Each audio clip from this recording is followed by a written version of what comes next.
Russia's latest attack on the heart of Ukraine will be front and center at an emergency meeting of the G7 this morning. This as tensions mount over Russia's latest missile strikes across the country.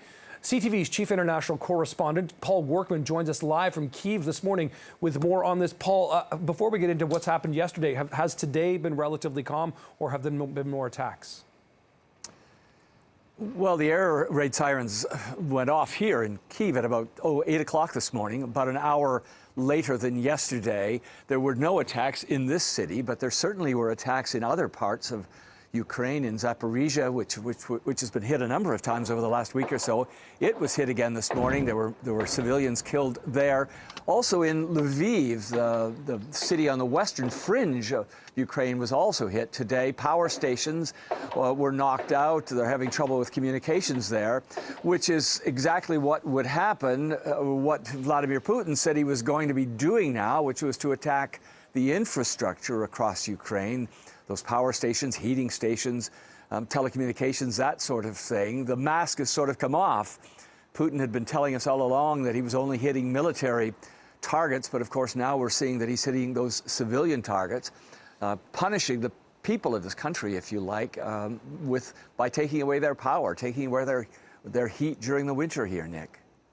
Retaliation for the situation of that bridge connecting Russia to Crimea, certainly evident there in all of those attacks. And like you said, civilian targets, playgrounds, schools, residential buildings, all being hit. The world, though, is condemning Russia yet again, Paul, here, really coming together, emergency meetings, G7-wise today, UN Council yesterday as well. What's going to come of all this, though?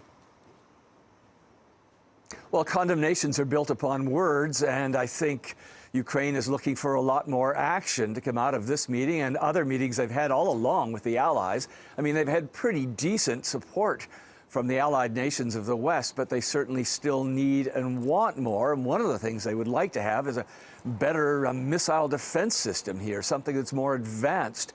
And they're going to be pushing the G7 countries to see if they can actually get that kind of system in place. The Americans, as I understand from President Biden, has now offered that kind of a system.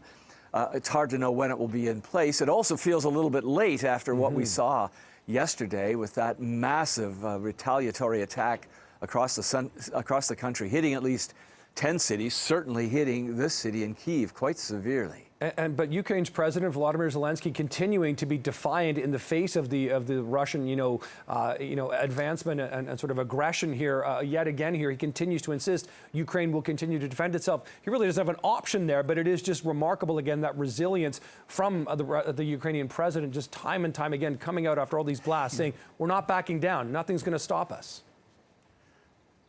Yeah, we've seen that from day one, really, haven't we? It's been quite extraordinary. In the beginning, I think the Russians thought that Volodymyr Zelensky was going to head for the west of the country and try to seek safety and get out. But of course, he stood his ground. His cabinet and his government stood their ground and have faced off with the Russians, both psychologically and as well, I mean, militarily, quite extraordinary what they've been able to do in the last few months in the northeast and the south of the country here. So, I think that resilience, that sort of sense of fighting back is not going to go away. In the last few weeks, the Ukrainians have had a sense that they're beginning to turn this war, beginning to win it in certain places. The bit of a setback yesterday with Vladimir Putin's missile attacks. The sense seemed to be not so much that Putin was acting out of strength, but acting out of weakness, and then he needed to show some sort of strong response for what's been happening on the battlefield. The number of soldiers who were deserting, the number of times his army, the great Russian army, has had to retreat.